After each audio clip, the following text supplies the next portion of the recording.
buenos días. Gracias por venir a este taller en el que vamos a participar la doctora África Holguín, que todos conocéis, que lleva muchísima trayectoria, bueno, por lo menos yo la conozco desde que yo era pequeñito y ella también, trabajando en cosas relacionadas con VIH desde el punto de vista del laboratorio y del diagnóstico y de la epidemiología molecular. Y muy recientemente con intervenciones en salud pública y sobre todo en salud global muy importantes. Y el taller lo vamos a llevar entre ella y yo. Yo soy Federico García, que también me conocéis porque os estoy viendo y os conozco prácticamente a todos. Y lo vamos a hacer en dos partes. Ella primero va a hablar un poco de la parte de diagnóstico y nuevas tecnologías, métodos point of care, aplicación en sitios en los que hace falta hacer cribados fuera de los laboratorios y de los servicios de microbiología. Y luego yo voy a abordar el tema de las nuevas técnicas de secuenciación masiva y un poco contaros algo sobre epidemiología molecular y sobre todo enfocado a salud pública y las intervenciones que se pueden hacer con estas técnicas en salud pública. Así que sin más, África, cuando tú quieras. Muchas gracias.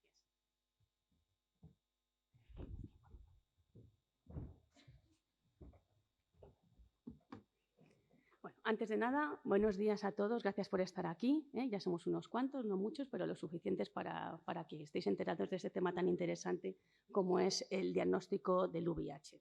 Durante estos 45 minutos voy a hablar de los objetivos de la OMS para controlar la infección. Vamos a hablar también del diagnóstico como reto en salud pública y salud global. También comentaré las técnicas diagnósticas actualmente en el mercado, cuáles son los desafíos con respecto al diagnóstico precoz de la infección, las nuevas muestras que se pueden usar y las nuevas técnicas point of care para el diagnóstico y monitorización de la carga viral, y luego intercalaremos un par de preguntas interactivas. Como todo el mundo sabe, actualmente hay cerca de 38 millones de infectados a nivel mundial. Hay más de 770.000 muertes causadas por el virus y cerca de 2 millones de nuevas infecciones al año, entre las cuales 160.000 son en niños menores de 15 años. Por tanto, la OMS esto lo está tomando muy en serio y ha propuesto, como todos sabéis, también los objetivos del 90-90-90 para el 2020, que consiste en que el 90% de los infectados conozcan su diagnóstico, el 90% de los diagnosticados se puedan tratar y el 90% de los tratados alcancen su presión viral.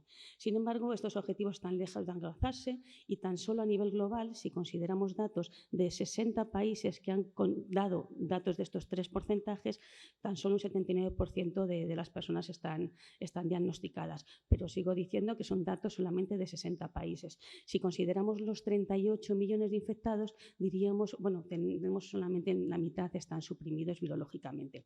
De todas maneras, ONUSIDA ha hecho mapas donde se pueden ver el porcentaje de los países y el porcentaje de personas que conocen el diagnóstico en cada uno de ellos.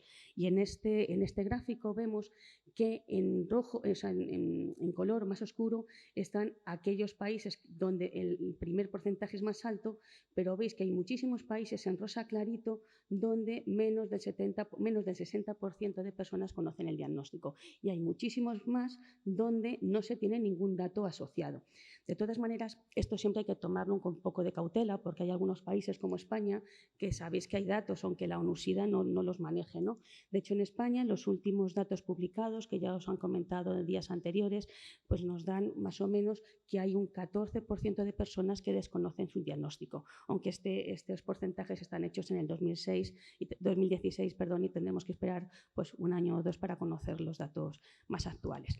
De cualquier caso, África subsahariana es el continente más afectado por la infección. De los más o menos 1.000 millones de habitantes que tiene el continente, hay 26 millones de personas que viven con el VIH y es donde ocurren 7 de cada 10 nuevas infecciones por el virus. Por tanto, el problema es muy grave. Aparte, si vemos la prevalencia que tiene el VIH en algunos de estos países, vemos que alcanza más del 25%, sobre todo en esta parte del sur, y en algunos colectivos hasta el 30 y el 40%. Por tanto, estamos hablando de muchos casos de nuevas infecciones que se producen al año. Y esto hace que la cascada diagnóstica baje drásticamente en este continente, de tal manera que solamente la mitad de los 26 millones de infectados conocen su diagnóstico. Esto hace que haya 13 millones de infectados en África subsahariana que no conocen su infección y que van a ser focos de nuevas infecciones. Si esto lo unimos con que a nivel cultural el uso de preservativo no está muy extendido en este continente y muchas veces sí que está extendido en múltiples parejas, pues vemos que esto realmente va a llegar a tener dimensiones muy importantes. Pero no hay que olvidar que África subsahariana no es el único continente que va teniendo problemas y donde se encuentran mayores tasas de nuevas infecciones. Si vemos este gráfico que ha publicado NUCID en el 2018, vemos que hay otros países que están señalados en oscuro, que ya tenemos más de 6.000 nuevas infecciones anuales. O sea, no solamente ocurre en África, sino que ocurre en el sudeste asiático, aquí y de nuevo muchísimos países que nos consta que tienen muchísimas nuevas infecciones, como es la parte de la antigua URSS y demás, donde no se está diciendo nada al respecto, pero que está siendo un polvorín. E incluso también países de la parte árabe e India que nos aportan datos, pero que son puntos rojos de la infección. Y de hecho, actualmente la infección en África se está empezando a controlar, o sea, el número de nuevas infecciones más o menos está estabilizado, pero hay otras zonas del mundo donde el número de nuevas infecciones anuales sigue en aumento y no se han controlado el número de muertes causadas por el virus. Entonces, con este panorama sabemos que el diagnóstico del VIH es un punto esencial para controlar la infección. Es algo de emergencia a nivel nacional, a nivel global, que va a incidir tanto en salud pública como en la salud en las agencias de salud y en public health de muchos países, ¿no? Y si no incidimos en mejorar el diagnóstico precoz, no vamos a alcanzar ni de lejos los objetivos del 90-90-90 el año que viene, que ya no les alcanzamos, ni el 95-95-95 que se ha propuesto para el año 2030. Entonces, todo el mundo sabe que el diagnóstico es muy importante porque un diagnóstico precoz de la infección te va a permitir un tratamiento temprano y lo cual va a incidir en una mejor calidad de vida de la persona infectada. Pero no solamente eso, si tú sabes que estás infectado, puedes establecer medidas de control para no infectar a nuevas personas y paras el número de nuevas transmisiones. Siempre puedes saber y puedes evitar prácticas de alto riesgo para evitar transmitir el virus. ¿Cuáles son los problemas? Pues el primero, como todos sabéis, es el infradiagnóstico. Se estima que más o menos a nivel global hay 1/3 de personas que tienen el virus que no saben que lo tienen. Y este infradiagnóstico es mucho mayor en países de África subsahariana y en otros países de recursos limitados. Segundo problema, diagnóstico tardío, como también se os ha ido diciendo a lo largo de todo el Congreso. El diagnóstico tardío sería un diagnóstico que se realiza cuando el paciente tiene un nivel bajito de T4, que en algunos momentos se ha establecido en menos de 350, pero que la OMS establece en menos de 200. Y de hecho aquí encontramos en color más oscuro aquellos países con una tasa de diagnóstico tardío más pronunciada, con más del 40% de los casos diagnosticados nuevos con menor de 200 T4 al momento del diagnóstico. Y seguimos con lo mismo, muchísimos países no aportan datos y países con altas tasas de infección. Entonces, con todo esto, ya vamos a intentar demostrar que el diagnóstico precoz es un reto esencial en salud pública y en salud global. Y lo que pregunta todo el mundo, ¿cuándo? ¿Un diagnóstico precoz qué es? Pues un diagnóstico precoz es lo antes posible de la práctica de riesgo posible de adquisición del virus. Y esto es muy importante, no es que esperar ni 1 mes, ni 2, ni 3. Tan pronto como alguien tiene sospecha de una práctica de riesgo, salvando el periodo de ventana, como luego veremos, pues sería bueno hacer un diagnóstico precoz. ¿Y por qué es importante? Pues todos también es bien sabido las ventajas de un diagnóstico lo antes posible. Primero, porque si tú tienes un diagnóstico precoz, te vas a diagnosticar rápidamente y va a bajar la carga viral. Si baja la carga viral, se frenan las nuevas infecciones, ahí se frena la transmisión del virus, eso se va a reducir. Y aparte, un diagnóstico precoz hace que se trate antes para recuperar la capacidad del sistema inmune para luchar contra la infección. O sea, decrece la activación inmune, decrece el agotamiento de los linfocitos y de las células del sistema inmune, se recupera el número de T4 y se recupera también y normaliza los niveles de T4, T8. Y por otro lado, también es bien sabido que un diagnóstico precoz lo que va a hacer es normalizar y reducir el tamaño del reservorio viral, de tal manera que si tenemos menos virus integrados, tanto celularmente como en los reservorios anatómicos, pues eso va a preservar la inmunidad específica del VIH y va a reducir el riesgo de escape inmune. Con todo esto, también es bien sabido que es muy importante controlar la carga viral con el tratamiento y, por tanto, es importante el diagnóstico precoz porque cuanto más baja sea la carga viral, menos transmisible va a ser el virus. Sí que es verdad que siempre se dice que U es igual a U, pero ¿qué significa U? Menos de 200, menos de 50, menos de 20. Esto hay que cogerlo también con calma porque no es lo mismo infectarse con una sangre contaminada con 200 copias y que recibir una transfusión, que a lo mejor tienes un cierto riesgo de contaminarte, que a lo mejor tener pincharte o bueno, tener una relación de riesgo con alguien que tiene menos de 20 copias. O sea que lo que está claro es que cuanto menos carga viral, menos riesgo de transmisión. Por tanto, hay que tener en cuenta que durante el ciclo de la infección hay etapas donde la carga viral es mucho mayor, ¿no? Entonces, esto ocurre en la fase aguda de la infección, que ocurre entre la segunda y tercera semana después de la adquisición del virus. De hecho, se sabe que hay más del 40% de las transmisiones del virus ocurren cuando el paciente está en esta fase aguda de la infección. Y esto es muy importante de recordar. Entonces, llegados a este punto de la charla, todavía nos quedan bastantes cosas que decir, pero sí que me gustaría hacer la primera pregunta interactiva, porque creo que hay unos conceptos que deben de ser aclarados. Entonces, las preguntas van a ser las siguientes. Tenéis que contestar una que es la única que es verdadera, ¿vale? ¿Vale? ¿Tenéis todos para votar? ¿Todo está? O, bueno, creo que se puede hacer por el móvil. Si queréis prepararos, no sé si estáis preparados o no. Y si no, pues al menos ir pensando en ello. Hay que hacerlo. ¿Tenéis todo en la aplicación? ¿No?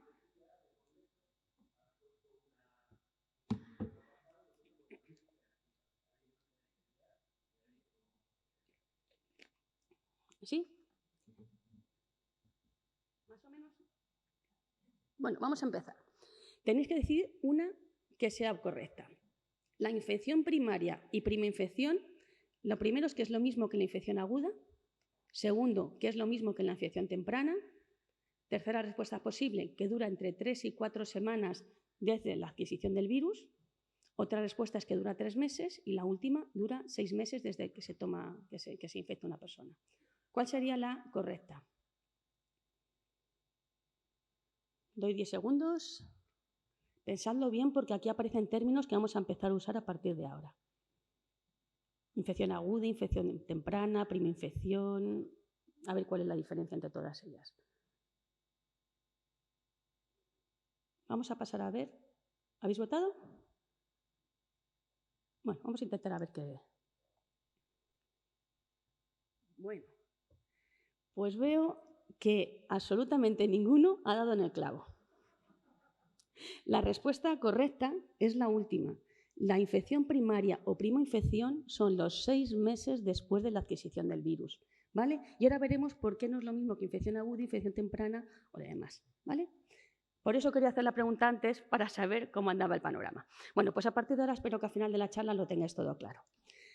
Esta es la respuesta correcta y ahora vamos a ver por qué es la respuesta correcta. Bueno, pues se sabe que la infección temprana comprende los 6 primeros meses desde la adquisición del virus.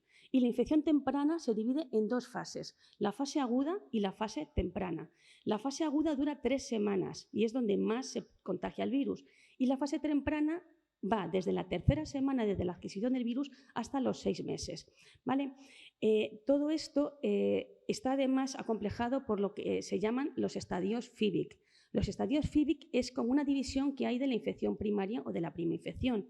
Hay una fase eclipse que dura los 10 primeros días de la infección, luego una fase FIVIC 1 y 2 que dura cada una aproximadamente 5 días, la fase 3 que dura otros 5 días más o menos, fase 4 que ya se mete en varios meses y ya la fase 6 que luego engancha con la infección crónica, ¿vale? Y esto es muy importante porque diréis, qué tontería de estadio FIVIC, pero no, tiene su importancia porque cada estadio FIVIC tiene marcadores virales que se pueden detectar.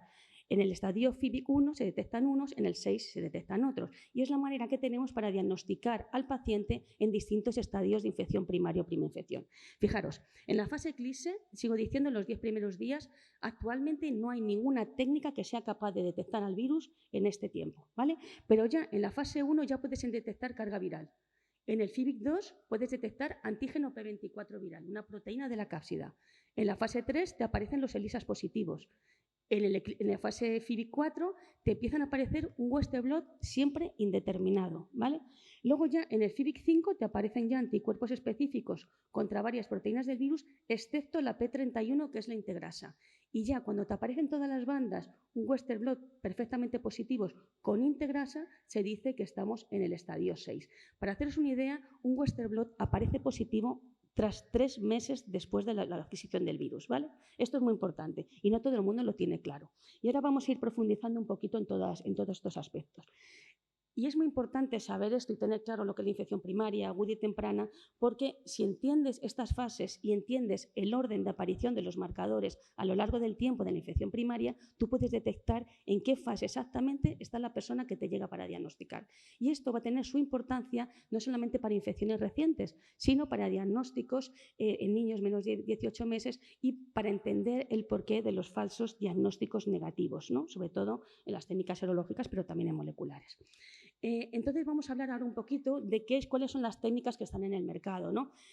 ¿Cómo diagnosticas al virus? Pues es muy fácil, es simplemente yendo a la presencia directa o indirecta del VIH.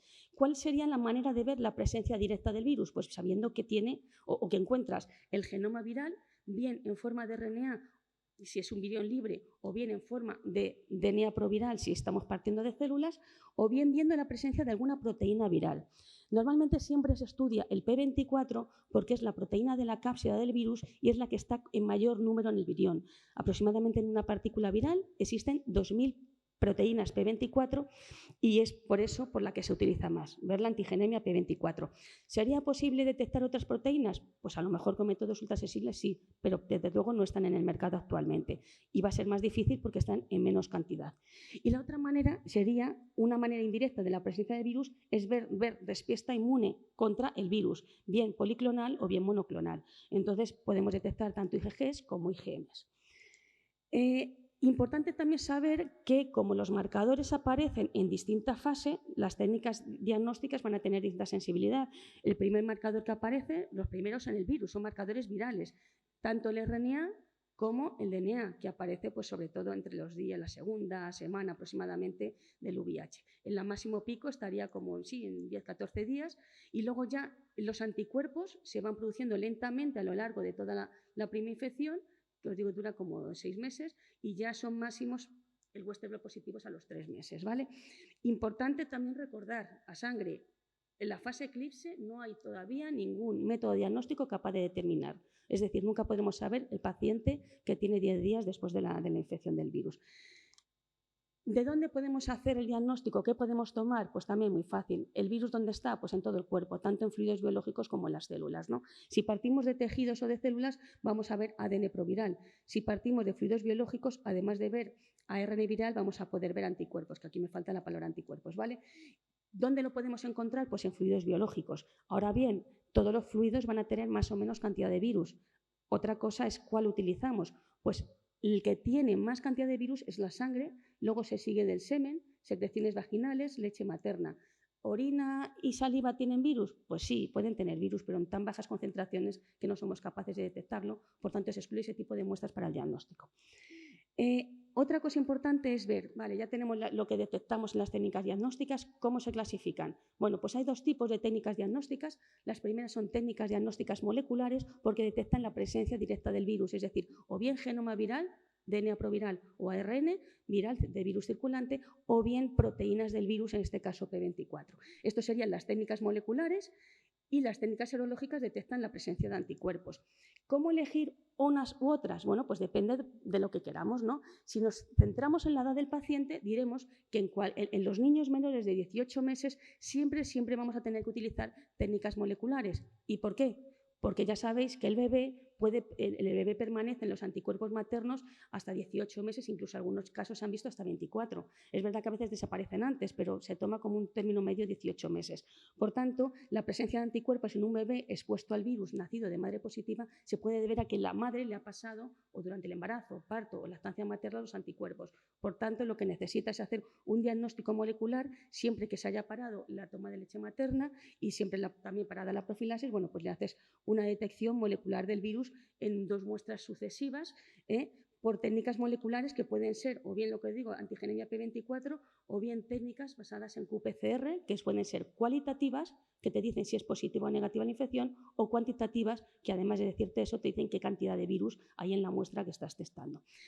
Si quieres, en niños menores de 18 años, meses moleculares, en adultos y niños mayores son las pruebas serológicas. ¿Cuáles son? Pues la que todos sabéis. Los test rápidos, ELISAs y Western blot. Son técnicas que detectan anticuerpos. Bueno, otra cosa que os he dicho es también depende de qué fase de infección estamos. Por ejemplo, si queremos detectar una infección más aguda, ¿cuál utilizaremos? ¿Serológicas o moleculares?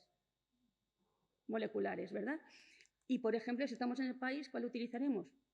Pues el que nos paga nuestro sistema sanitario, que luego veremos que los más baratos son los test rápidos. Entonces, realmente las técnicas diagnósticas también se clasifican en técnicas de screening o de cribado y técnicas de confirmación. Las de screening son las que te dan una idea de que pueda estar infectado, pero siempre toda técnica de screening necesita ser confirmada. Técnica de screening de rápidos o ELISAs. Técnicas de confirmación, por supuesto, el Western blot, que te va diciendo ya anticuerpos frente a distintas proteínas del virus, o PCRs quali o cuantitativa. ¿Diferencia? Coste. Pues como todos sabéis y sobre todo si os dedicáis al diagnóstico, son mucho más caras las técnicas moleculares que las técnicas de confirmación y estas que las técnicas de screening, ¿vale? Y luego, importante, otra vez recalcar, y lo recalco varias veces porque no todo el mundo lo tiene claro, nosotros con test rápidos o ELISAs de tercera generación que detectan solamente anticuerpos, solamente podemos ver la infección a partir del día 21, que es cuando aparece la respuesta inmune frente al virus, ¿vale? Y también ideas clave que os tenéis que quedar aquí seguro. Los test comerciales actualmente no detectan el periodo ventana. Recordad que este periodo ventana depende si estamos hablando de una prueba molecular que siempre será más corto o una prueba serológica que será más largo. Otra parte es que los test moleculares detectan el virus antes y lo que no todo el mundo sabe o no es consciente es que las pruebas serológicas tienen mayor riesgo tanto de falsos positivos por reactividades cruzadas como de falsos negativos porque el periodo de ventana es mucho más largo, ¿vale? Esto es importante.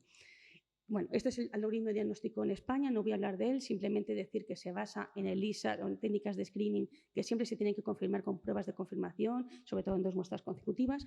Pero ¿qué pasa en estos países donde existe el mayor número de infecciones? Bueno, pues normalmente el algoritmo de diagnóstico depende del país, pero la OMS lo que te recomienda ya te favorece un poco el uso de test rápidos porque es consciente que estos países no van a tener infraestructuras buenas de laboratorio, pero te hace hincapié en que siempre estos test rápidos se tienen que confirmar con pruebas confirmatorias, con test precualificados por la OMS y en unos laboratorios con unas mínimas condiciones, ¿vale? Eso hace mucha hincapié de que no puede ser cualquiera quien confirme una infección y siempre hay que reforzar los diagnósticos positivos. Y nos estamos encontrando muchísimos casos de diagnósticos falsos positivos en países subsaharianos.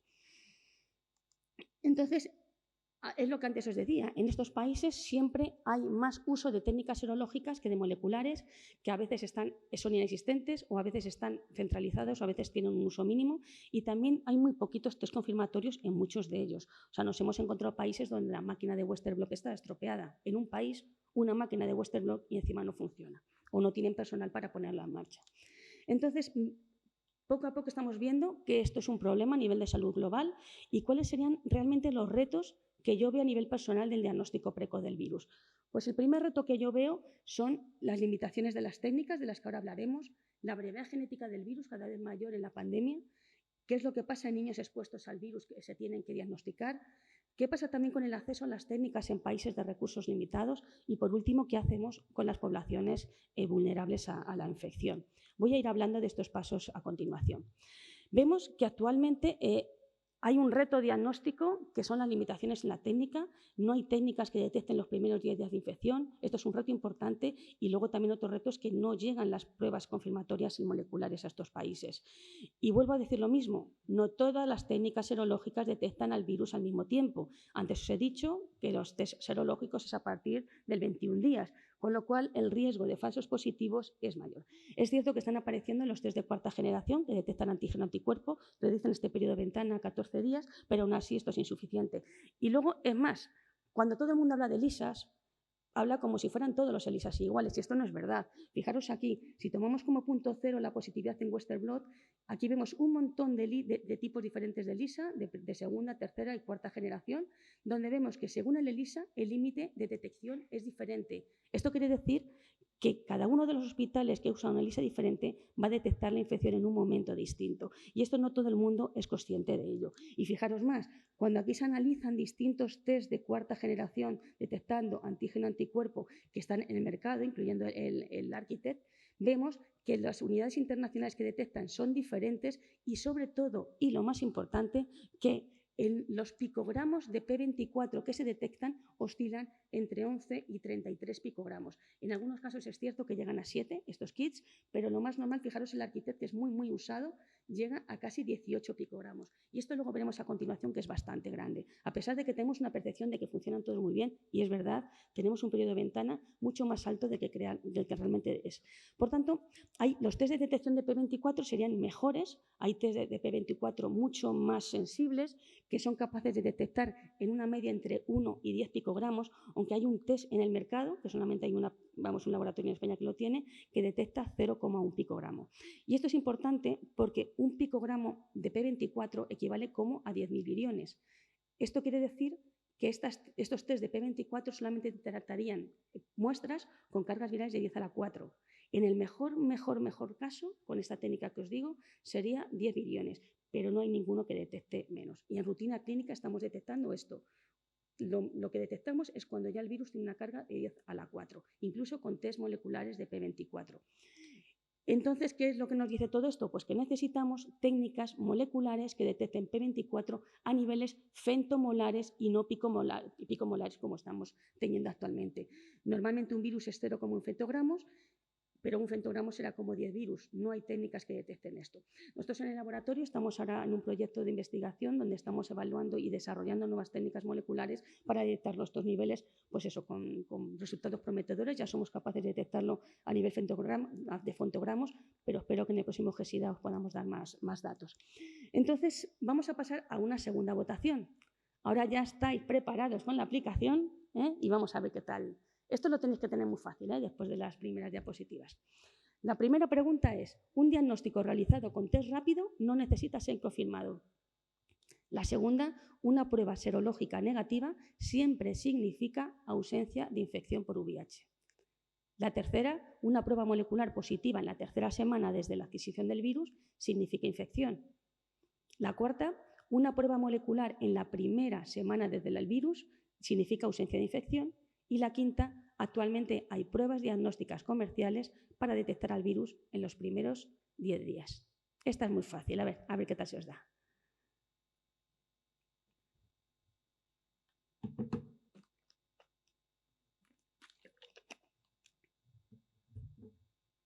¿Vamos? Vamos a ver cómo va. Fenomenal. Muy bien, es la tercera, sí señor. Una prueba molecular positiva en la tercera semana desde la adquisición de virus significa infección. Todas las demás, por lo que os he dicho anteriormente, son falsas. Vale, pues sigamos. Antes hemos dicho que un segundo desafío es la variedad genética. Todo el mundo dice, no, y todos los test cuando ve las casas comerciales dicen, este test vale para detectar todas las variantes del VIH. Y va un clínico y se lo cree. ¿No? Dice, esto es así, es así. Lo dice la casa comercial. ¿Cuántas variantes has probado? Pues 4 subtipos A, 4 B, 10 C, un H y un VIH2. Y tú te vas con todo diciendo, qué bien de prueba, he comprado la mejor en el mercado. Pues no es así, porque acordaros de que lo que queremos en un test diagnóstico es que detecte todas las variantes que circulan en el mundo, no solamente en España, sino en el mundo, pues acaso nos viene una persona de fuera. Y vemos, y ayer os lo comenté en un póster oral, que actualmente hay más de 114 variantes diferentes del virus, teniendo en cuenta tipos de virus, grupos, subtipos y recombinantes TRF. Y cada vez, el 88% de las infecciones a nivel mundial están causadas por variantes no B. Y también os comenté ayer, a los que estuvieseis en la charla, que durante la evolución se fijan cambios de aminoácido a lo largo del genoma que son marcadores específicos de variante. En otras palabras, cada una de estas variantes del VIH van a tener marcadores genéticos específicos de cada una de las variantes que están distribuidos a lo largo del genoma, incluido en las proteínas dianas de primers y sondas de los test moleculares. Si tenemos la mala suerte de que nuestro test molecular tiene un primer, o sea, usa primers o sondas que inciden sobre una de estas regiones donde está el polimorfismo o el marcador natural, podemos tener fallos en el diagnóstico. Y esto, que parece que es una tontería, es bastante difícil de confirmar porque los kits comerciales no te dicen cuál es el epítopo de unión y cuáles son los primers y las ondas.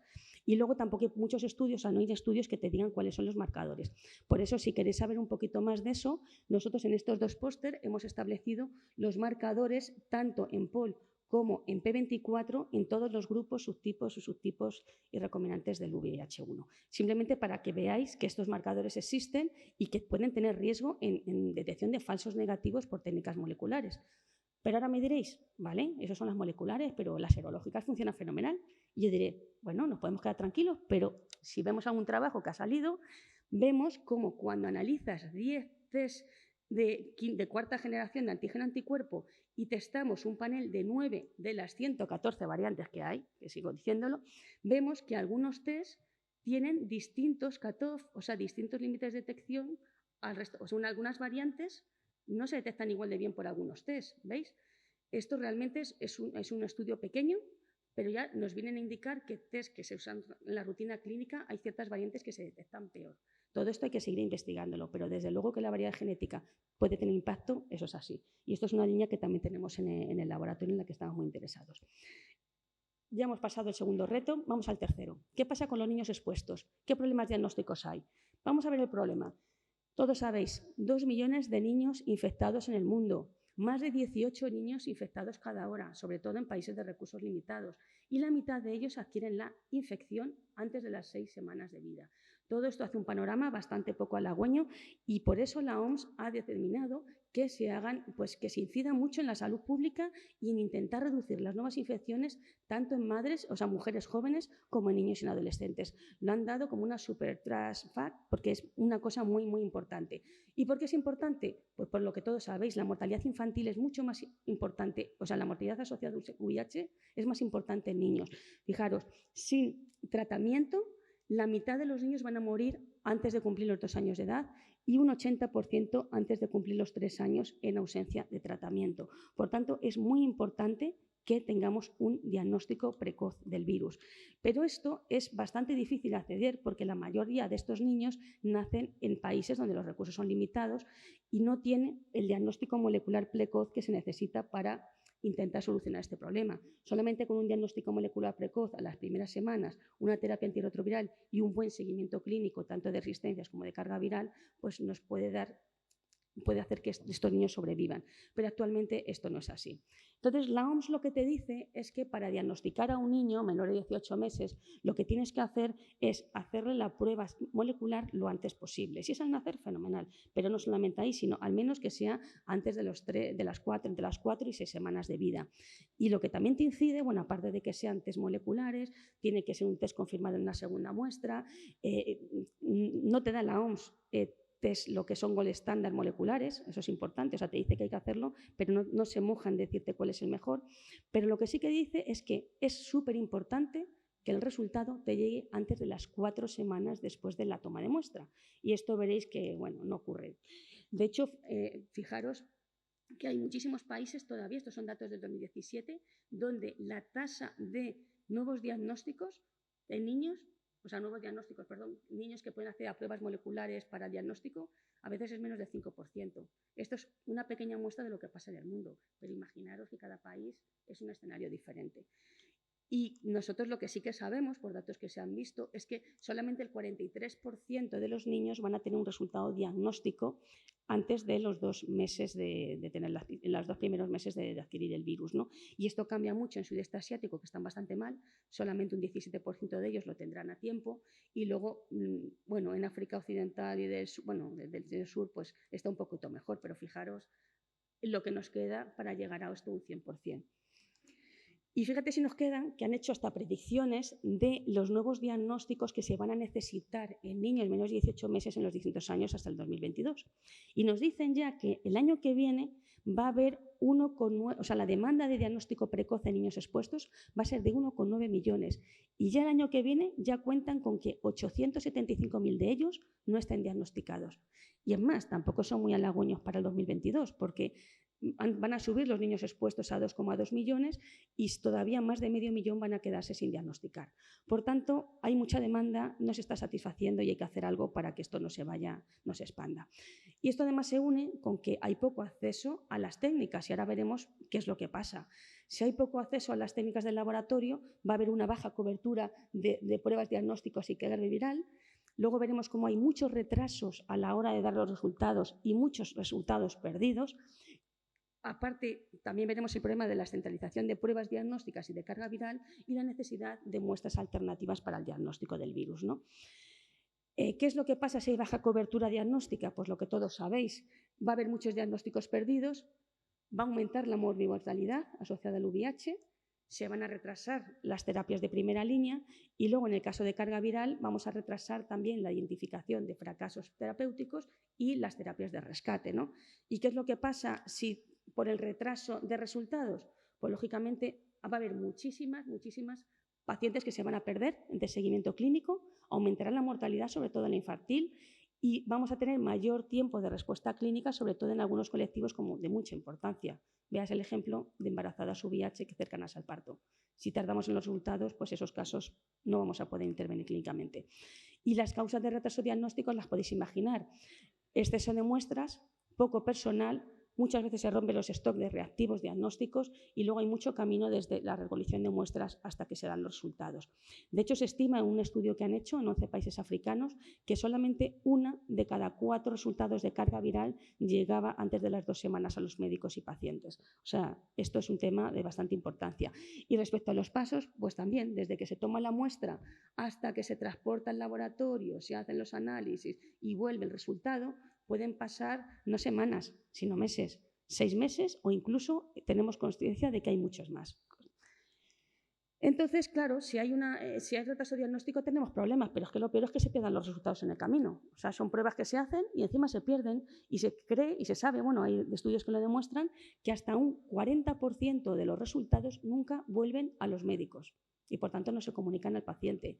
Con lo cual, ¿qué pasa? Se pierde tiempo, se pierde dinero, se pierde pues, tiempo sobre todo en no repetir innecesariamente pruebas que ya se habían hecho antes y los pacientes pierden la confianza en los médicos y en los sistemas sanitarios y dicen, ¿para qué me voy a tomar muestras y luego no me van a decir nada? Con lo cual, cada vez más se está dando la importancia a la descentralización de pruebas diagnósticas. Hay que descentralizarla para lograr superar estos objetivos. ¿Por qué? Porque es la única manera que tenemos de acelerar intervenciones clínicas y aumentar la retención al cuidado de estos pacientes infectados. ¿Problema añadido? Pues cómo son el sistema diagnóstico o el sistema de laboratorios en estos países, donde ocurre el mayor número de nuevas infecciones.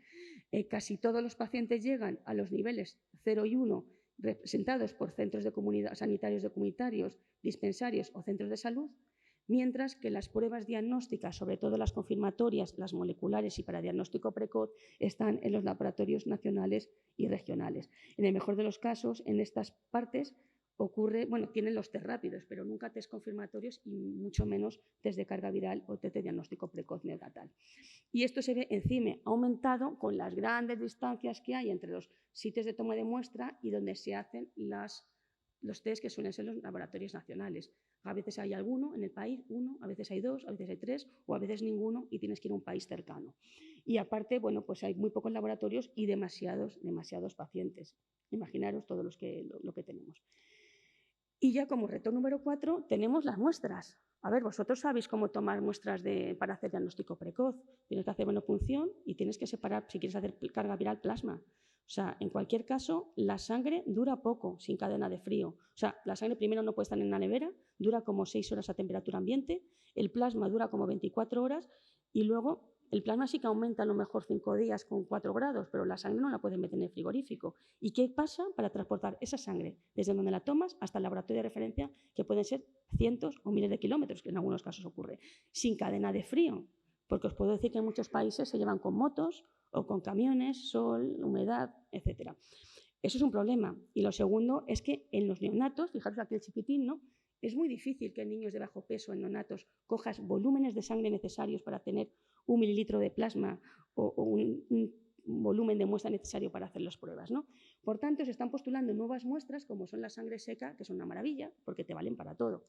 Esta sangre seca se puede tomar o bien del dedo del paciente cuando son niños mayores o bien del talón del neonato. Recoges en cada círculo 2 gotitas de sangre, más o menos aproximadamente como 70-100 microlitros de sangre, y son mucho menos infecciosas que plasma o sangre completa, o sea, sangre por venopunción. Son más fáciles de tomar, no necesitas personal especializado, son más fáciles de transportar y y pueden ser además puestas en sobres una vez secas para transportar fácilmente por un correo ordinario, ¿no? O un correo rápido. Aparte, son bastante estables como vais a ver aquí, lo que os he dicho antes. Los DBS son mucho más estables a temperatura, o sea, duran más tiempo a temperatura ambiente, entre 1 y 2 semanas, y hasta 1 año a 4 grados y varios años cuando están en congelador, con lo cual te permiten hacer diagnóstico una vez que ya el paciente se ha ido, y no solamente diagnóstico del VIH, sino diagnóstico de cualquier otra infección. Puedes ver marcadores inmunes, marcadores inflamatorios, puedes ver un montón de cosas, incluso patógenos marcadores frente a patógenos vacunables, etc. O sea que para mí es un chollo de muestra, porque además es que te permite muchas cosas y con una toma de muestra puedes hacer un montón de pruebas diagnósticas. Pero también otro problema es el coste de las técnicas. O sea, nosotros hemos hecho un estudio, que si queréis verlo es el 184, donde se ve cómo es el coste de las pruebas diagnósticas en 8 países de Latinoamérica. Y nos quedamos sorprendidos. O sea, un Determine, que hay países donde te cuesta $0,4 en Latinoamérica, en otros te cuestan $22. Las pruebas de carga viral se te pueden duplicar y triplicar según el país. Las pruebas de resistencia te pueden costar hasta $1.000 por muestra. O sea, vemos unas discrepancias entre países enormes, y hasta que la OMS no se ponga firme en unificar precios, esto se va de madre, porque sobre todo en estos países, al no conocer lo que pasa en los países vecinos, pues no pueden intervenir ni pueden reducir ni negociar con las casas comerciales. Con lo cual es muy importante necesitar abaratar costes y unificarlos.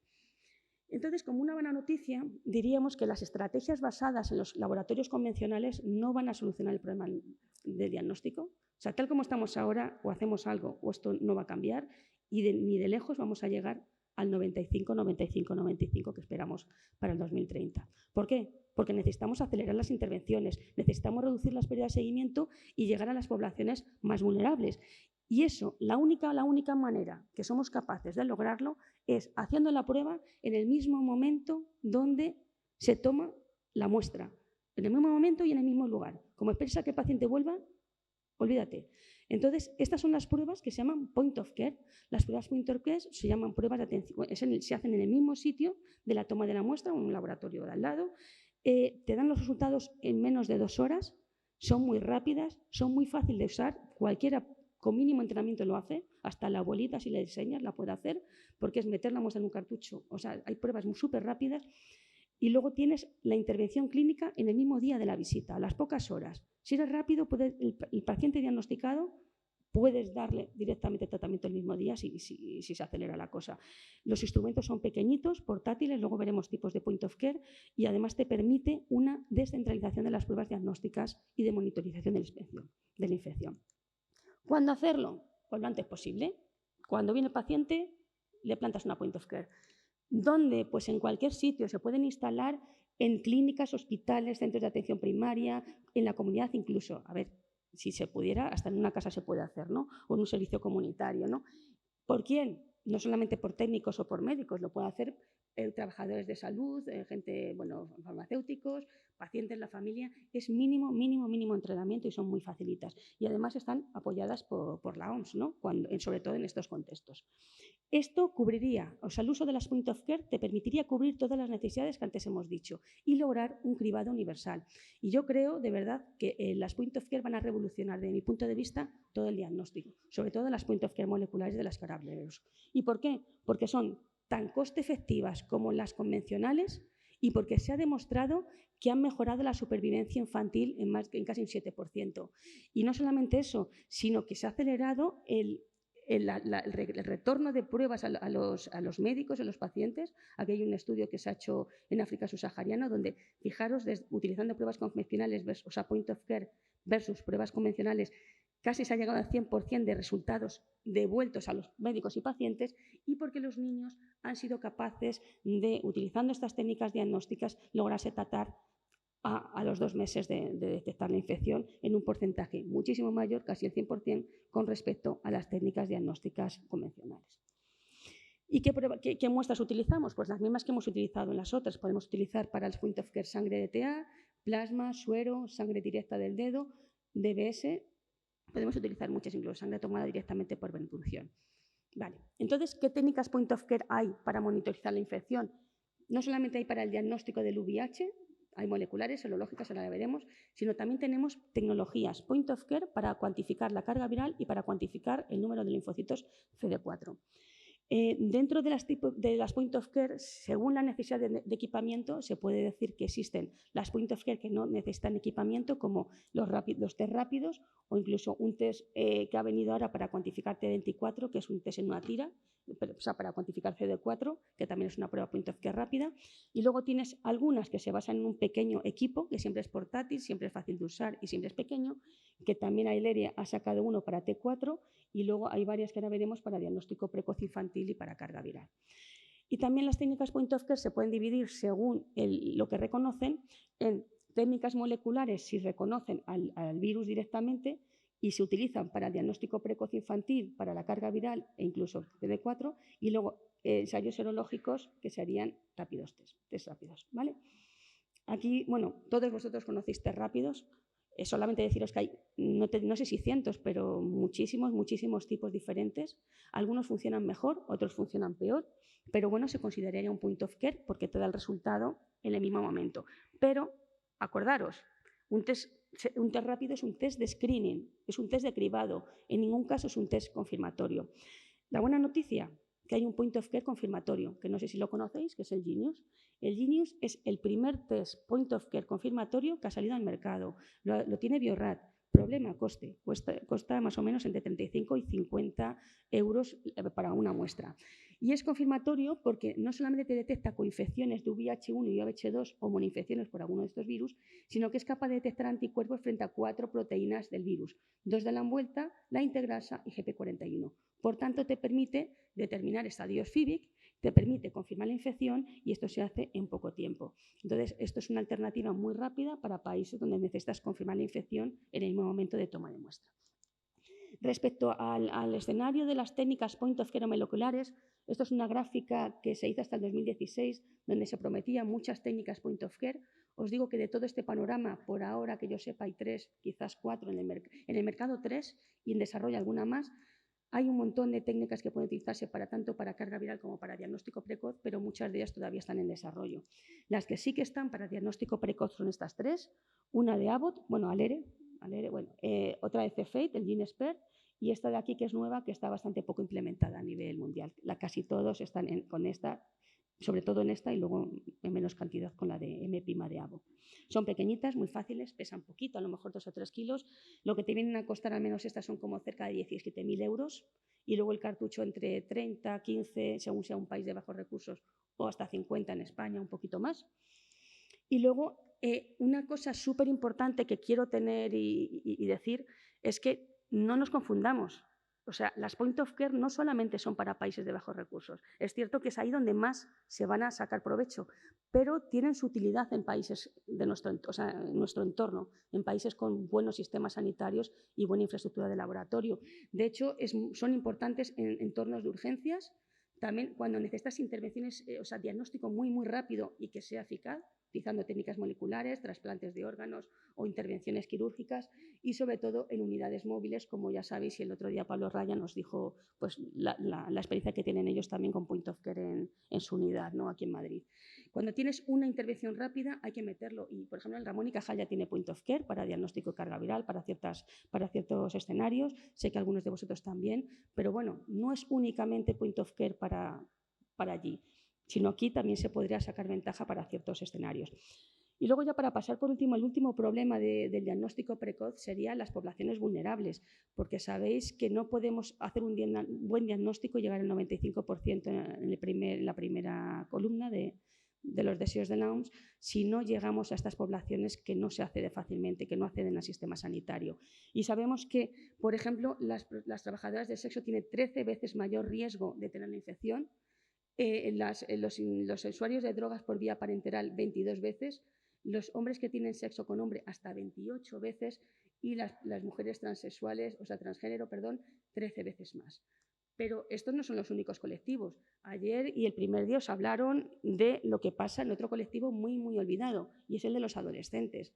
El de los adolescentes ya se sabe que es un colectivo de alto riesgo, la OMS cada vez está poniendo más hincapié en él, es muy olvidado, es como bueno, los adolescentes poquitos. No, poquitos no, están en alto riesgo de infección. Y fijaros que en alto riesgo que cada hora se infectan 30 nuevos adolescentes cada día, o sea, cada hora en el mundo. Hay casi más de 2 millones de adolescentes que viven con el virus. Más de 55.000 muertes anuales, de las cuales 9 ocurren en África, 9 de cada 10 ocurren en África subsahariana. Y cada año se infectan más de 260.000 nuevos adolescentes. Y es más, la OMS ha dicho que o se frena esto con inversiones, con intervenciones clínicas y de salud pública, o estas tasas van a ir aumentando anualmente un 13%. Y tienen las gráficas perfectamente del número de muertos en este colectivo que está ahora pues muy afectado. Entonces, ya para concluir, diríamos que como modo de resumen, si queremos realmente llegar en el 2030, porque en el 2020 no vamos a llegar ni de casualidad, al primer 95%, necesitamos detectar precozmente al virus en los pocos días de la adquisición, utilizar las mejores técnicas, debemos de elegir qué técnica es la mejor y la más sensible para detectarlo en ese periodo ventana. Tenemos que hacer esfuerzos con todo tipo de intervenciones posibles a nivel de salud pública para llegar a esas poblaciones vulnerables o a través de unidades móviles, como lo está haciendo Pablo Ryan, o a través de otras intervenciones para llegar a las poblaciones que van a tener más riesgo, sin olvidar a los adolescentes. Detectar, o sea, intentar mejorar todas las técnicas diagnósticas para no olvidar el tema de la variedad genética y ser capaces de que con una técnica seamos capaces de detectar todas las variantes del VIH. Por supuesto, descentralizar el diagnóstico y las pruebas de carga viral e implementar las técnicas point of care. Sin embargo, tampoco seamos muy optimistas, porque ni tan siquiera con toda esta revolución tecnológica, o sea, no solamente la tecnología y la innovación van a lograr alcanzar este objetivo.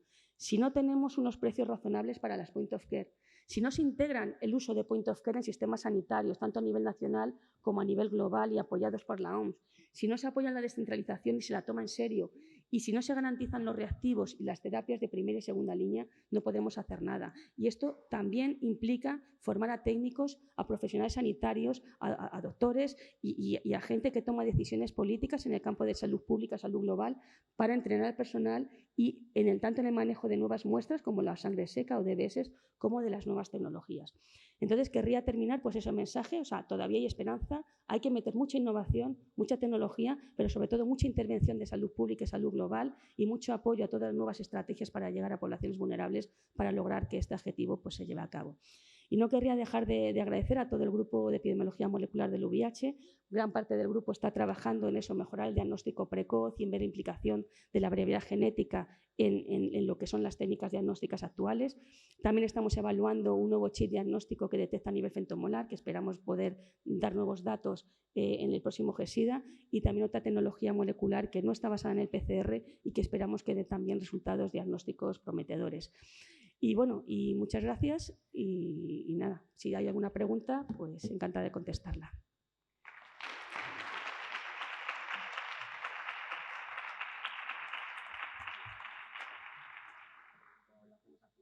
¿Queréis preguntar ahora o preguntamos al final? Bueno, si queréis ahora. Muchas gracias por la presentación. La verdad es que ha estado genial, he disfrutado muchísimo y he aprendido un montón.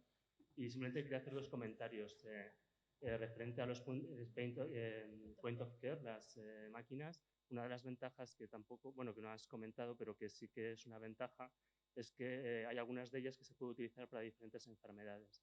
Por ejemplo, el GeneSpert, cambiando los cartuchos, se puede utilizar para detección de resistencias de tuberculosis o detección de hepatitis C, con lo cual a la hora de optimizar los gastos puedes colocar máquinas en diferentes sitios, aprovechar para diferentes enfermedades.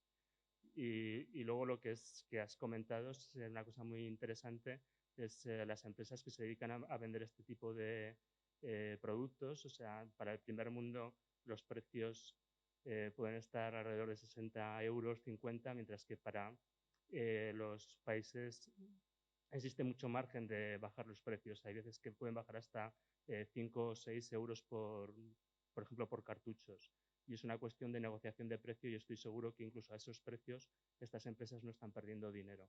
Entonces, es una cosa en la que habría que pues desde el punto de vista político o la forma de negociar con ellas para conseguir que realmente bajen el precio hasta para poder utilizar estas técnicas.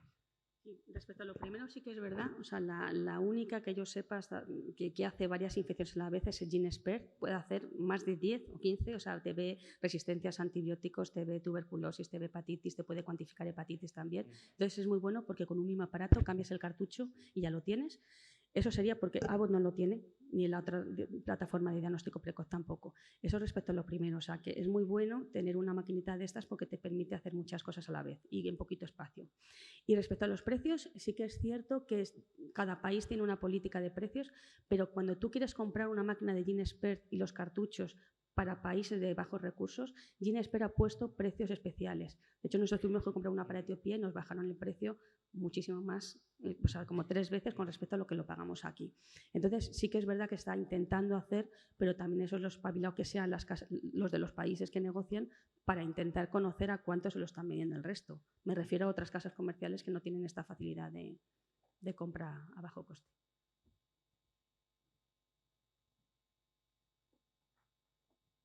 Muchas gracias por tu presentación. Enhorabuena. Hemos aprendido mucho. Tú te has revisado, bueno, ¿qué medidas? Bueno, el diagnóstico precoz en España está fallando. Está fallando porque cada año pues, están como 4.000 nuevos casos registrados. Vemos que los clústeres están transmitiendo de forma muy rápida. Eso indica, bueno, y casi todos los individuos de estos clústeres son pacientes que no se han diagnosticado. O sea, es un nuevo diagnóstico. ¿Qué medidas se están haciendo o qué tú propondrías para que en España o en un país desarrollado se aumentara el diagnóstico, se hicieran diagnósticos más precoces, que eso es bueno, fundamental para... Actualmente, bueno, en España se está acercando al 90, no llegamos, pero está cerca. Y a pesar de eso, se siguen manteniendo el mismo número de diagnósticos cada año más o menos. ¿Qué medidas propondrías en un país desarrollado como España y con una cobertura universal de diagnóstico y tratamiento para hacer diagnósticos más precoces? Yo creo que tomaría 2 tipos de medidas. Una sería de intervenciones más eficaces y me refiero a poblaciones vulnerables. Nos presentaron el caso el otro día de que en las unidades móviles se triplica la tasa de nuevas infecciones con respecto a centros de salud, con lo cual si somos capaces de llegar a las poblaciones vulnerables que existen en España y que no acceden al sistema sanitario, pues a través de unidades móviles o a través de otro tipo de intervenciones, de educación y de intervención directa, ahí podríamos sacar muchos nuevos diagnósticos y mucha educación y divulgación, porque el tema de los adolescentes es tremendo. No hay clases de VIH, o sea, no hay clases de educación sexual, de educación para la salud. Aunque se diga que sí, nosotros nos hemos encontrado casos de universitarios que saben muy poco. Saben 4 cosas, pero no saben ni mucho menos lo que hace el virus, ni cómo se puede diagnosticar, ni cómo se puede prevenir. Saben alguna vía de prevención, pero no muchas. Entonces, mucha educación a nivel de salud pública, colectivos de riesgo, adolescentes, gente vulnerable, gente sin hogar, ir a donde están los focos de infección y, sobre todo, no estaría mal pues, hacer cribados universales de vez en cuando, aprovechando pues, más campañas de divulgación y más campañas de concienciación, sobre todo. Creo que se puede hacer mucho más y que se va por ese camino, pero bueno, todavía necesitamos tiempo. Si os parece, pasamos a la siguiente parte, porque si no, no nos tomamos ni medio café, ¿no? ¿Me pones la presentación, por favor? Entonces, mirar, de lo que vamos a hablar ahora es de 2 cosas relacionadas, pero yo lo he dividido en 2 partes muy bien diferenciadas. ¿Vale? Os voy a hablar primero un poco de secuenciación masiva y del impacto que puede tener en la práctica clínica habitual, y por eso voy a intentar pasar muy rápido, porque además ya queda poco tiempo. Y luego os voy a intentar hablar de lo que yo sé y como yo veo esto de la filogenia y lo que llamo algo más, porque creo que esto nos va a proporcionar, si lo hacemos bien y lo conseguimos encauzar y hacer en España, pues podemos tener mucho impacto en salud, que es de lo que estábamos hablando. Entonces, mirad, el taller nos dijeron que intentáramos centrarlo en algo que fuera más participativo y todo esto, y entonces yo me he inventado este caso clínico, ¿vale? Pero este caso clínico, y aquí estáis muchos clínicos, es algo que probablemente pasa todos los días, ¿eh? Gente que llega a la urgencia de un hospital, que con estas características que veis aquí, que se cogen y se diagnostican o se ven en la urgencia del hospital, se le piden una serie de analíticas y en la mayoría de los sitios, supongo, lo que se hace es que se le da una cita, además muy rápido, para que acudan a la consulta de enfermedades infecciosas, en nuestro caso al día siguiente, ¿vale? Y en nuestro caso, y supongo que en casi todos los sitios, lo que intentamos es que cuando llegue el día siguiente el paciente a la consulta, de vosotros que estáis aquí, que veo muchos infectólogos, pues que tenga el máximo de las pruebas disponibles para que podáis empezar a trabajar, ¿vale? En nuestro caso, lo que intentamos es que tenga sí o sí las serologías, ¿vale? Y sí o sí las pruebas de ITS, para que cuando llegue a vuestra consulta, pues sepáis si el paciente es VIH o no, si tiene un virus C, o por lo menos si tiene la serología, y si puede también tener pues una clamidia, un herpes, ¿vale? Esto nosotros intentamos hacerlo en el mismo día que recibimos las muestras para que al día siguiente, cuando vosotros lo veis allí a las 8 de la mañana puesto en vuestra consulta prioritario, ¿no? Pues que tengáis esa información, ¿vale? Mirad, lo que no hacemos nosotros, y creo que nadie, porque no se puede, es que tengáis el estudio de resistencia basales en ese momento, ¿verdad? Entonces, mirad, todos sabéis esto de los tipos de estudios que podemos hacer para hacer la resistencia, los conocéis. Podemos hacer, en este momento se pueden hacer dos cosas, o hacer Sanger o hacer secuenciación masiva, ¿vale? El hacer secuenciación masiva, todo esto empezó porque hacer Sanger tiene una limitación, y esto es algo que los que llevamos muchísimo tiempo, ¿verdad, Isabel?, haciendo estudios de resistencia siempre decimos cuando hacemos Sanger, lo que podemos decir es qué fármaco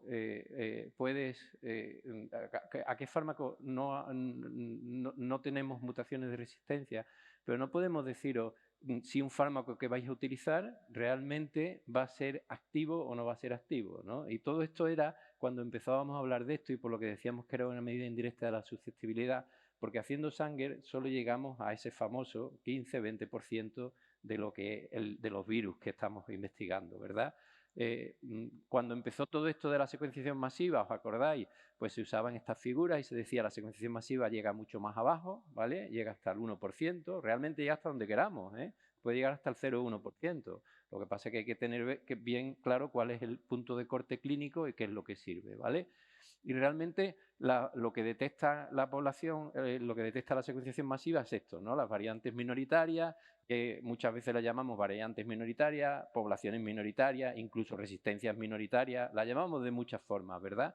Y esta es la forma en la que vemos esto. Entonces, mirad, esta es mi primera pregunta, ¿vale? Yo quiero que me contestéis esto, sobre la detección de variantes minoritarias, estas formas que están por debajo del 20%, ¿qué es lo que sabemos ahora? De todas estas 5 afirmaciones, ¿cuál es la correcta? ¿Vale? Os las leo, os dejo un tiempo para votar y luego vemos, lo comentamos. Uno es que las guías de práctica clínica recomiendan la investigación de las variantes minoritarias. La segunda es que los puntos de corte para interpretar las variantes minoritarias están perfectamente establecidos. La tercera es que se ha demostrado su impacto en regímenes basados en efavirenz.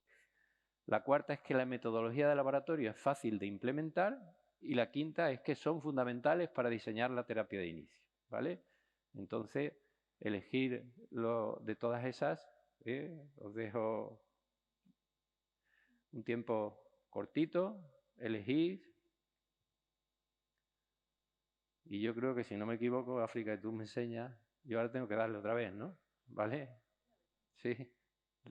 ¿Le doy ya? ¿Sí? Venga. Vale, ahora lo dejo aquí, ¿no? Solo habéis votado 11 personas, ¿vale? Y la verdad es que hay muchas dudas, porque de los 11, que no habéis atrevido a votar mucho, ¿no? De los 11, esto está muy por encima, ¿vale? Vamos a ver cuál era la pregunta correcta, la respuesta correcta, Mirad, la respuesta correcta es esta, ¿vale? Solo se ha demostrado su impacto en regímenes basados en no análogos. las variantes minoritarias hay dos escenarios muy importantes. El más importante de todos, el paciente naïf. En el paciente pretratado vamos a pasar muy rápido. Esta es una diapositiva antigua. Fijaros que son todos estudios de 2009, 2010, 2012, en el que se ponía en una balanza, ¿vale? Hace 2 días ha salido otro análisis sistemático en el que ha colaborado Roger Paredes en el JID, en el que prácticamente dicen lo mismo que esto. Tú pones en la balanza y unos dicen que sí, otros dicen que no, ¿vale? Los resultados de todo esto y por qué la respuesta correcta era la de Favirenz es porque en un metaanálisis en el que se pusieron todos los datos conjuntos, lo que se demostró es que esto impactaba, las variantes minoritarias tenían un impacto, ¿vale? En esa época, y además ese impacto era solo en regímenes basados en no análogos, en fármacos que tienen baja barrera genética, que es lo relevante, ¿no? Y lo que sabemos también sobre las mutaciones de resistencia también en Sanger, ¿vale? Con lo cual, las variantes minoritarias y en los pacientes naïf, pues solo podrán tener impacto sobre los fármacos que tengan baja barrera genética, ¿vale? ¿Esto ocurre con todos los fármacos de baja barrera genética? Pues no, ¿vale? Estamos ahora mismo en la era otra vez de la 184V, del todo el lío que hay, que si 184V, que si TC, que si esto se puede, que si no se puede, ¿vale?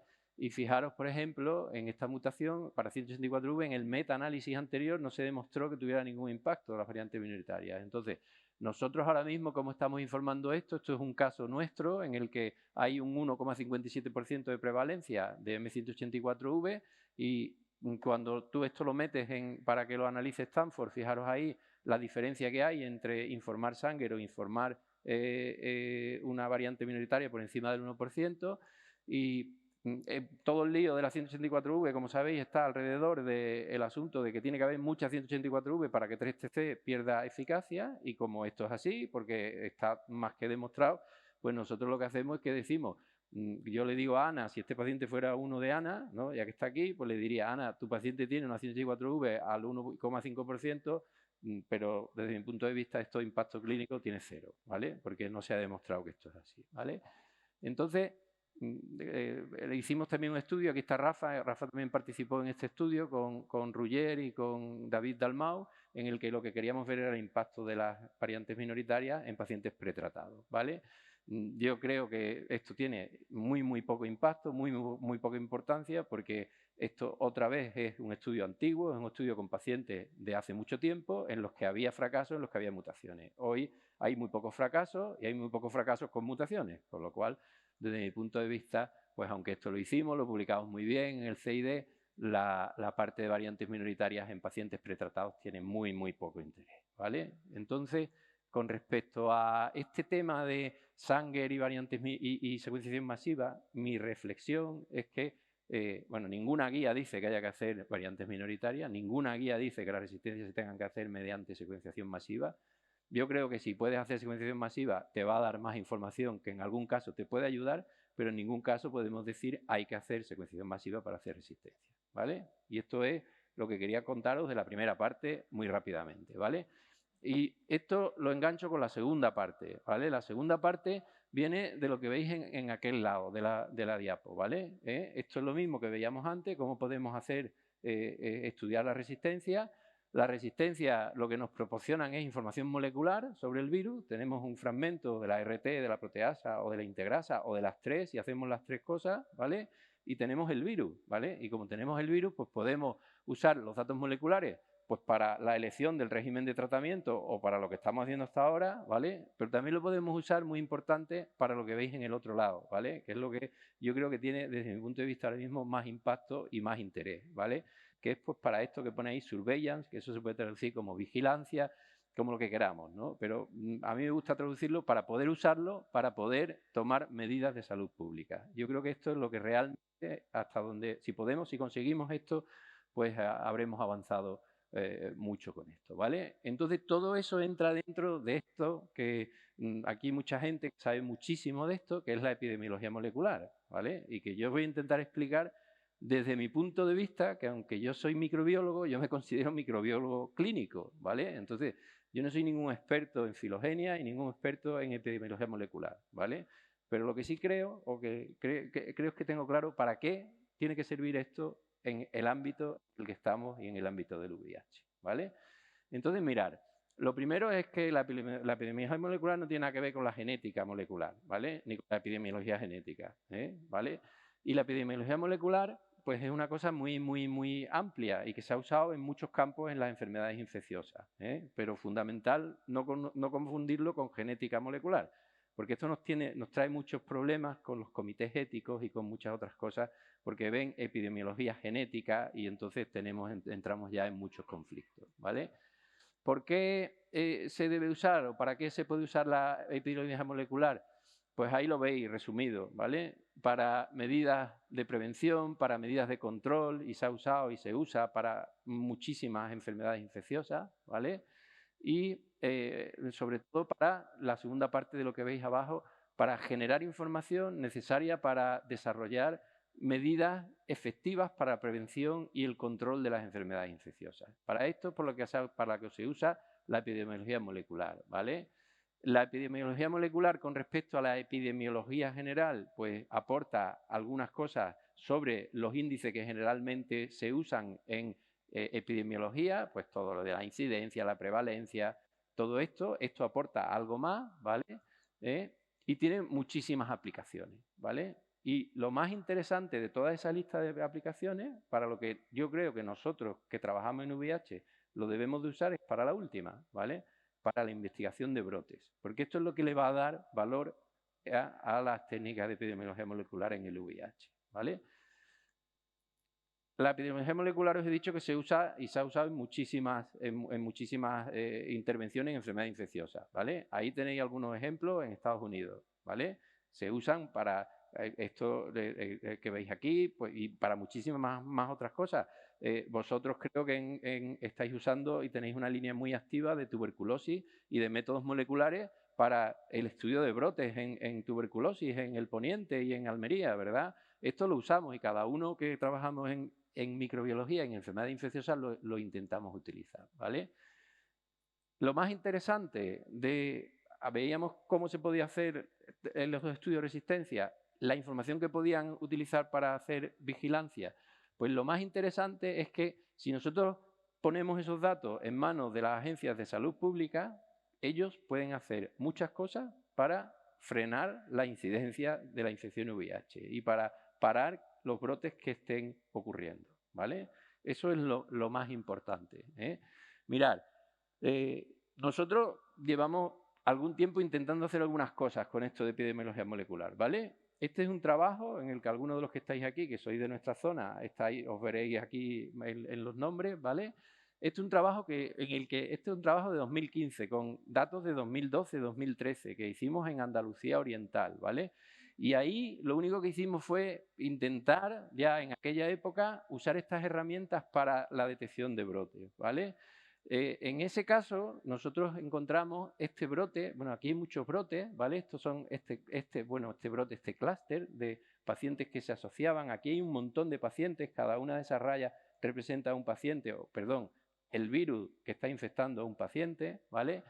Y en esa época, pues nosotros detectamos este clúster, era un clúster que se estaba expandiendo en Granada, lo pusimos en manos de la Agencia de Salud Pública de Granada y la verdad es que conseguimos muy poco, ¿vale? No se hizo absolutamente nada, ¿vale? Y esto es lo que hicimos nosotros en aquella época, ¿vale? Esto forma parte de la tesis, esta diapo el que principalmente estuvo trabajando en esto, que fue Santiago Pérez Parra, que fue un residente que hizo la tesis con nosotros, ¿vale? Y a mí me gusta mucho ponerla porque es una diapositiva que es muy cookie, como dicen ahora la gente joven, ¿no? Porque fíjate tú esto, ¿no? Esto se abre una ventana y tal.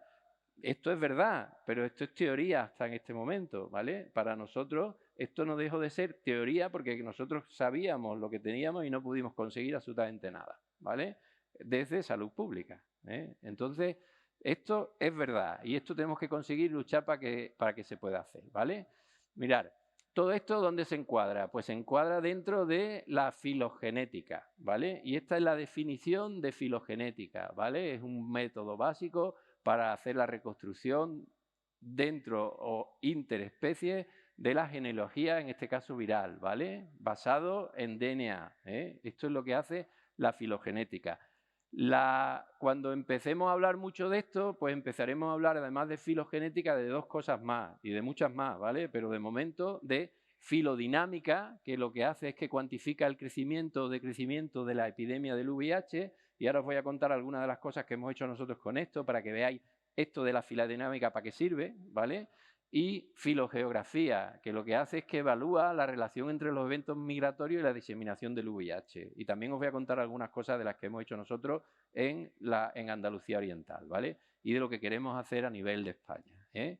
Mirar, la filodinámica, aquí las presentaciones van a estar disponibles y aquí tenéis lo que es la definición de la filodinámica, ¿vale? Es una combinación de la filogenética y de un modelo dinámico de poblaciones y se usa para tener información desde las secuencias de los virus para inferir la historia de la transmisión del virus, ¿vale? Esta definición, ¿esto cómo se traduce? Pues mirar, nosotros también con Ana y con mucha gente también de la parte de Andalucía Oriental, esto ya es un poco más tarde, como parte de la tesis de Santi, también publicamos este paper, ¿vale?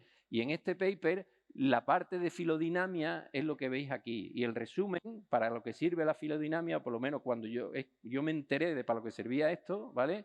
Es lo que veis aquí, ¿eh? Mirar, ¿cómo es la epidemia en Andalucía Oriental? Pues la epidemia en Andalucía Oriental es lo que veis aquí. Un crecimiento exponencial a principios de la década de los 80, se estabiliza durante la década de los 90, disminuye en esta época como consecuencia fundamentalmente, esto le tengo que dar otra vez creo, ¿vale? Primeras campañas de prevención de VIH, terapia de alta eficacia, ¿vale? Y luego se relajan las medidas de prevención y otra vez volvemos a las medidas basales, ¿vale? Esto es para lo que nos sirve la filodinamia. Nosotros tenemos todos los virus a lo largo del tiempo, tenemos también la posibilidad de mirar en virus que hay en bases de datos y podemos reconstruir esto y saber cómo es la epidemia, ¿vale? Esto nos sirve para esto, ¿vale? Mirar, nosotros lo hemos usado, pero voy a pasar del virus C también, para virus C, cosas que hemos hecho ahora, que hemos publicado muy bien con un grupo belga, pero voy a pasar por el tema del tiempo para que vayamos rápido, ¿vale? Y esto es más virus C, es lo mismo, es ver cómo en esos dos papers lo que hacíamos era mirar el 1A de dónde viene a España, el genotipo 1A de virus C, y en este caso el genotipo 3, cómo se expande entre clúster de población adicto a drogas por vía parenteral y cómo se mantiene dentro de la población de adicto a drogas por vía parenteral. Y todo esto es utilizando estos métodos, ¿vale? La filogeografía, pues ahí tenéis la definición. Vamos a pasar rápidamente a ver qué es lo que es esto de la filogeografía, ¿vale? La filogeografía lo que sirve es para ver cómo van los virus de un sitio para otro, ¿vale? Cómo se expande la epidemia, ¿eh? Y mirar, esto es esto, ¿no? Imaginaros que aquí la epidemia esta empieza en Francia y de ahí se expande. ¿Veis cómo se está expandiendo? Y todo esto se puede hacer mediante el uso de la filogenética y el uso de la filogeografía dentro de la rama del análisis filogenético, ¿vale? Estos son más datos de dispersión. Nosotros en Andalucía Oriental también hicimos esto y a lo que llegamos fue a saber que la epidemia empezó en Granada, desde Granada se expandió hacia El Ejido y hacia Almería y después hacia Jaén, ¿vale? Entonces, para esto, ¿para qué nos sirve la filogeografía? ¿Vale? Ya sabemos, ¿para qué podemos hacer con la secuencia? Podemos saber hacer análisis filodinámico, podemos hacer análisis filogeográfico, ¿vale? Todo esto perfecto, ¿no? Venga. Todo esto nos sirve, ¿a ti te sirve para algo, para tu práctica clínica, esto? Hemos trabajado junto con esto tenemos una consulta con muchos pacientes infectados y pues, hay muchísimos en cadena de transmisión y nos sirve para justamente establecer que hay eventos de transmisión activos en la consulta de nuestros pacientes. Vale. Medidas de prevención en ese sentido. Pero te he elegido mal, porque no te tenía que haber preguntado a ti, porque de eso todavía no hemos hablado, ¿verdad?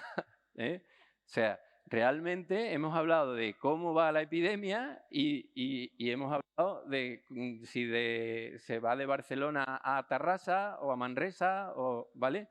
Esto, de lo que tú estás diciendo es lo que vamos a hablar ahora, ¿vale? Que es el estudio de transmisión, que es para lo que sirve. Yo creo que es para lo que realmente nos tiene que servir esto, porque todo esto que hacemos, ¿vale? Todo esto es con datos retrospectivos que realmente para nuestra práctica clínica, todo esto es estupendo, ¿eh? No estoy restando ningún valor a todo esto, ¿vale?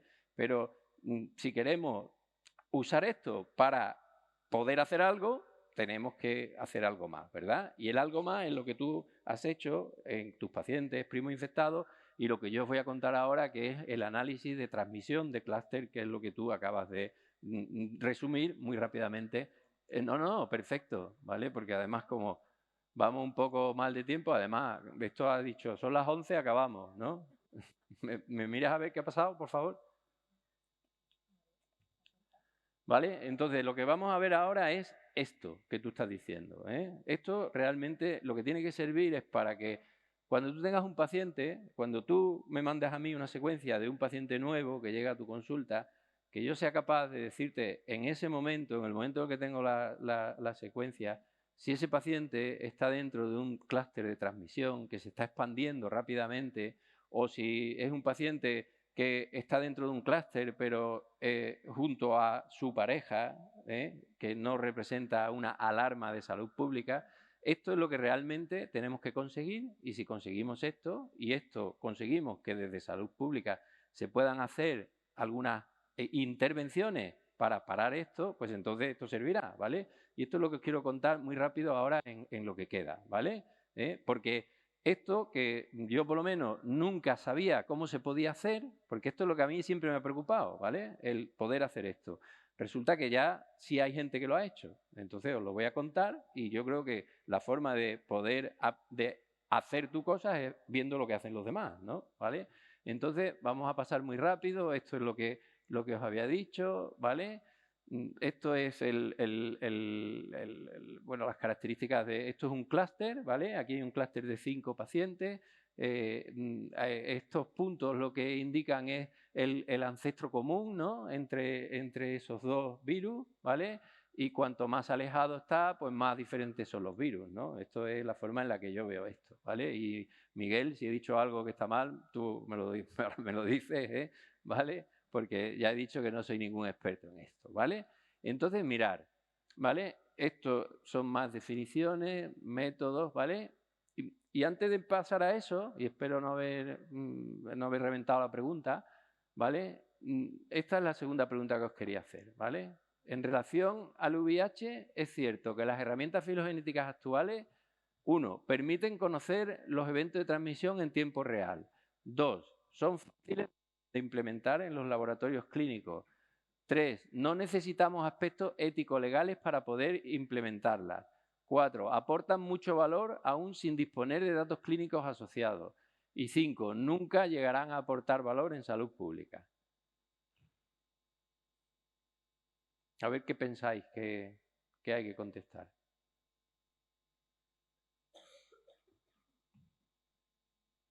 ¿Le doy? Pues no estáis mirando los móviles nadie, ¿no? No estáis... Nada más que Horacio. Bueno, vamos a darle. A ver cuánto habéis votado. ¿Le doy otra vez? ¿Sí? Para adelante y para atrás. Bueno. Cosas del directo, ¿vale?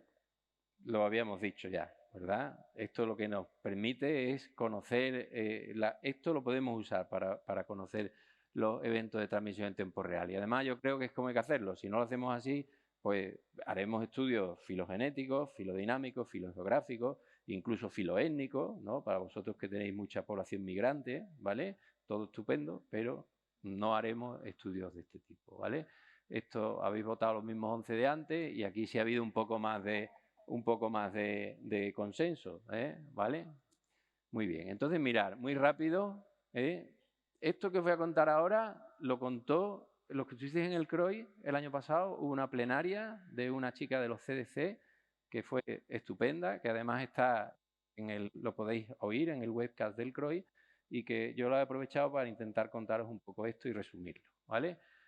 Mirar, esto es la transmisión del VIH, ¿vale? El VIH se transmite a través de redes de transmisión y las redes de transmisión pues no son uniformes, esto todos lo sabemos, ¿vale? Las redes incluyen pacientes que están diagnosticados, ¿vale? Pero también incluyen pacientes que no están diagnosticados y pacientes que están en riesgo de infección, ¿vale? Estos son las redes, ¿vale? El que seamos capaces de identificar redes en las que el VIH se está expandiendo de una forma rápida es una forma de poder intentar diagnosticar más pacientes y poder meter estos pacientes en la retención en cuidados, que es como se dice esto ahora, ¿vale? Entonces, mirar, si somos capaces de detectar esos clústeres que están creciendo de crecimiento rápido, se pueden implementar medidas de salud pública y se pueden reducir el número de transmisiones, que es de lo que se trata, ¿vale? Ejemplos de esto, ¿vale? Mirar, 2014. Este es el primer estudio, esto es un estudio canadiense en el que lo que hacen es que miran mediante estudios de análisis de clúster, miran toda la población de la Columbia Británica y entonces lo que hacen es que detectan clústeres con muchísimos individuos, clústeres que se están expandiendo y que se están expandiendo muy recientemente y entonces lo que hacen lo ponen en manos de salud pública y salud pública lo que hace es que entrevista a estos individuos y consigue que algunos de ellos hagan notificación a sus parejas y a sus contactos y consiguen que estos pacientes se hagan pruebas de VIH y consiguen que se diagnostiquen más pacientes y consiguen frenar el clúster de transmisión. La expansión rápida de ese clúster la consiguen frenar, ¿vale? Con lo cual es una medida directa de que esto se puede utilizar en tiempo real, esto ellos lo llaman en el paper en tiempo semirreal, ¿vale? Porque lo hacen cada mes, van alimentando todo el estudio, ¿vale? Pero la primera demostración de que esto sirve y de que esto se puede hacer, ¿vale? Entonces, mirar, ¿qué más iniciativas mostró esta chica en su presentación? Pues 3 ejemplos más, ¿vale? Esto los americanos lo vieron, los americanos cuando ven que algo es interesante rápidamente lo implementan y entonces lo han implementado ellos y ellos tienen una herramienta que ahora después vamos a ver para hacer esto de forma rápida que se llama Trace, ¿vale? Y que es con lo que han hecho esto que veis aquí, ¿vale? Y vamos a ir acabando ya. Mira, este es el siguiente ejemplo. Este es un ejemplo en San Antonio, un clúster con 24 miembros, ¿vale? Que ven que tienen relación con... Esto es el clúster que ellos ven. Tienen hasta 87 individuos, identificar hasta 87 individuos dentro de ese clúster. Y entonces lo que hacen es que pues hacen todas estas medidas, ¿vale?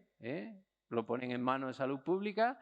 Lo que hacen es pues todo lo que veis aquí, ¿vale? Alertar para iniciar PrEP, meten más fondos para hacer PrEP dirigida directamente a ese tipo de pacientes, ¿vale? Y al final pues lo que hacen es que consiguen que ese clúster no se expanda. Otro ejemplo de que esto sirve, ¿vale? El segundo ejemplo es un clúster en Michigan, un clúster en expansión también, en el que hay individuos, como veíamos antes, diagnosticados, no diagnosticados y en riesgo, ¿vale? Todos los pacientes que estaban en ese clúster estaban, cuando se hace la identificación, estaban indetectables. Eso sugería que había infecciones que no... Pero el clúster, aunque estos pacientes estaban indetectables, resulta que seguía expandiéndose, con lo cual... Si todos los individuos que tenemos en el clúster están indetectables y esto sigue expandiéndose, hay otros individuos que no están diagnosticados y hay que ir a por ellos, ¿no? ¿Vale? Y entonces, pues lo que hacen es que hacen medidas para incrementar el testing en esa net y entonces, pues consiguen frenar esto, ¿vale? Y luego, otro ejemplo de para qué sirve esto, para no tener que hacer nada, ¿vale? Y este ejemplo...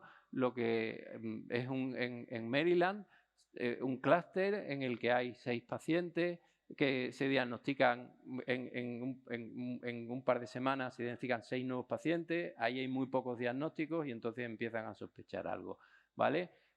Tienen la sospecha de que esto puede ser un brote, hacen la filogenia y ven que los pacientes no están relacionados, con lo cual, pues esto no es un brote relacionado con esto, ¿vale? Por lo cual esto sirve para hacer cosas y para no hacer también, ¿vale? Con lo cual, nosotros hemos trabajado algunas cosas de estas, pero lo voy a pasar rápido, esto era virus C, esto era VIH, ¿vale? Entonces, mirar, en el programa 2 de la red hay un paquete de trabajo que hemos trabajado mucho tiempo en drug resistance, ¿vale? Y que desde ya vamos a empezar a trabajar en esta línea, en epidemiología molecular. Siempre sabemos epidemiología molecular, pero la epidemiología molecular es muy amplia, ¿vale? Va desde saber qué subtipos hay hasta saber lo de la filodinámica y lo de la filogeografía, y nosotros ahora vamos a trabajar muy activamente en esta línea. Tanto que, pues, utilizando esta herramienta, que es la que os dije antes, que es Trace, que es una herramienta en teoría fácil de utilizar, ¿vale? Que permite rápidamente diagnosticar esas cadenas de transmisión, pues ya la hemos aplicado y aquí tenéis un póster, habéis podido ver un póster en el que en los pacientes que hemos tenido en 2018 en CORIS, en el estudio de CORIS y estudio de RIS, de la RIS, de la transmisión de resistencia, pues lo que hemos hecho es mirar esto, ¿vale? Y estos son los datos, eran casi 600 pacientes en ese año, la mitad de los pacientes están, son como un tercio de los pacientes están en clúster. Afortunadamente, el tamaño de los clústeres no es grande, ¿vale? Fijaros que hay muchos clústeres, pero el rango de clúster, el rango va de 2 a 6. Hay muy pocos clústeres con más de 5 individuos y la señal de alerta de que tienes un clúster en expansión, por lo menos lo que dicen esta gente de los CDCs, es cuando tienes más de 5 individuos en un clúster es cuando tienes que empezar a preocuparte, ¿vale? Y esto es lo que hemos encontrado, ¿vale? Aquí hemos intentado también hacer una especie de análisis filogeográfico, ¿vale? En aquellos pacientes en los que no había una relación geográfica, o sea, que no eran pacientes de Madrid, o no eran pacientes de Barcelona, no eran pacientes de Sevilla, no eran de Valencia, pues hemos intentado ver a ver qué es lo que pasaba y aquí veis pues el análisis filogeográfico que nos dice pues con quién, de dónde eran los pacientes con los que los virus estaban relacionados, ¿no? Y entonces pues todos eran gente de Granada que iba a Sevilla, o gente de Valencia que iba a Madrid, o Sevilla que iban a Barcelona, bueno, lo que veis aquí, ¿vale? Entonces, esto queremos ahora empezar a hacerlo ya en tiempo real para implementar y para poder hacer medidas, para poder tomar medidas de salud pública dentro de los participantes en la CORIS, ¿vale? Con todo esto, ¿a qué llegaremos? Pues probablemente llegaremos a, si podemos, a colaborar en este último punto, ¿vale? Que este señor que todos conocéis, ¿vale? Ha publicado en JAMA cuáles son los pasos que hay que hacer para conseguir pues esto del 95-95-95, de acabar con la epidemia, ¿vale? Y fijaros cómo él dice que para eliminar la epidemia de VIH, la detección de clústeres crítica, y además es un punto el que podamos hacer respuestas rápidas para detectar y responder a esos clústeres que se están expandiendo es una forma inequívoca de prevenir nuevas infecciones, y yo creo que con esto es lo que he acabado, ¿vale? Una última cosa, si tenemos un clúster de transmisión en nuestra zona, eso lo que indica es que hay un fallo en las medidas epidemiológicas para evitar la transmisión del VIH, ¿vale? Esa es una de las enseñanzas principales, Lo que indica es un gap en los servicios de prevención y hay que hacer algo para poder limitar y para poder parar la transmisión. Y nada más, son las 11:15. Muy bien, pues muchas gracias. Nos tomamos un café, me preguntáis lo que queráis cuando nos tomemos un café, me lo preguntáis ahora lo que queráis. Muy bien.